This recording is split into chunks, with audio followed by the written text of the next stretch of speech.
తమిళనాడులో ప్రతి రాజకీయ పార్టీ సినిమా వాళ్ళతోనే ముడిపడి ఉంటుంది.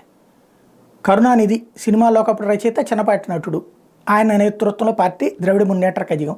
జయలలిత హీరోయిన్గానే చేసింది.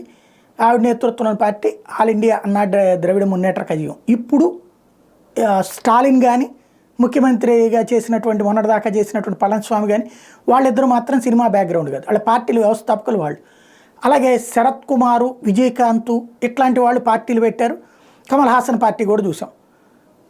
ఇప్పుడు తాజాగా ప్రజెంట్ సూపర్ స్టార్ రజనీకాంత్ మొన్నటిదాకా పార్టీ పెడతారన్నారు, ఆయన వెనక్కి తగ్గారు. అయితే ఆయనకి ఉదయదళనిధి దళపతి అంటూ పేరు పొందుకున్నటువంటి విజయ్ సొంతగా పార్టీ పెట్టబోతున్నారని ఇంతకుముందు అనుకున్నాం. తాజాగా తన పార్టీ పేరును ప్రకటించాడు.